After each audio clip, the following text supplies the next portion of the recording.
तो एक divorce women या फिर अगर कोई सिंगल है तो वो अपने खर्चे किस तरीके से मैनेज करते हैं, और अगर उन्हें इंडिपेंडेंट बनना है, उनको किसी की हेल्प नहीं चाहिए, ना वो कभी किसी से पैसे मांग सकते हैं हेल्प से।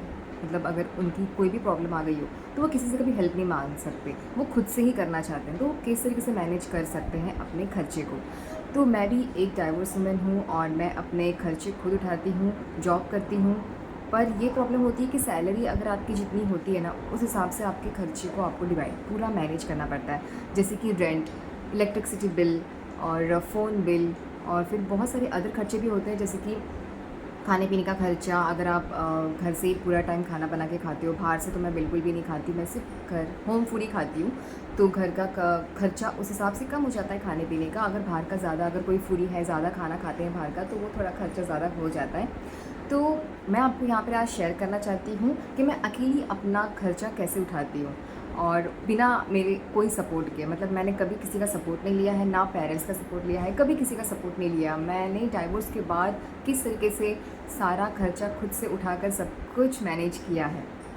तो अगर सपोज़ मेरी सैलरी 30,000 है, तो मैं ये प्रेफ़र करूँगी कि सबसे पहले तो मैं शेयरिंग में रहूँगी। अगर अकेले रहूँगी तो मुझे कम से कम 10 के अंदर रेंट देखना पड़ेगा, अगर 30,000 सैलरी है तो। क्योंकि 6-7 सैलरी, 6,000 या 7,000 रेंट में अगर रहूँगी तब जाके मेरे कुछ पैसे बचेंगे, वरना पैसे नहीं बचेंगे। तो मैं ऐसे सोचूँगी कि मैं शेयरिंग में रहती हूँ। शेयरिंग में जैसे कि 3-4 लड़कियाँ रह सकती है साथ में, तो वो डिवाइड हो जाता है खर्चा। अगर रेंट 15,000 है तो ऑटोमेटिकली आपको 4,000 या 3,000 आएगा, अगर 2-3 लड़कियों के साथ रहते हो तो। अगर एक लड़की के साथ रहते हो तो 6-6 हज़ार पकड़ लो, अगर 12,000 रेंट है तो। तो इस तरीके से आप है ना, सबसे पहले तो अपने रेंट का डिवाइड कर सकते हो शेयरिंग में रहकर। और दूसरी बात ये है कि फ़ोन का बिल और वाईफ़ाई, स्पेशल वाईफ़ाई तो बहुत ज़रूरी है आजकल। वाईफ़ाई, फ़ोन का बिल, इलेक्ट्रिसिटी बिल भी है ना, जब शेयरिंग में रहते हो तो वो डिवाइड हो जाता है।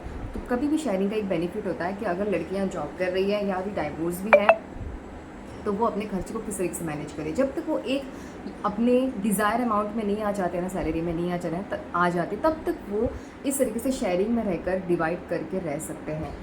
और अगर आपको सिंगल रहना पसंद है, ऐसा लगता है कि नहीं शेयरिंग में नहीं रहना, किसी के साथ जमेगा नहीं जमेगा, ये भी प्रॉब्लम होता है ना, तो आप उस तरीके से सिटीज़ में या फिर उस तरीके के एरियाज़ में देख सकते हैं जहाँ पे रेंट कम होता है।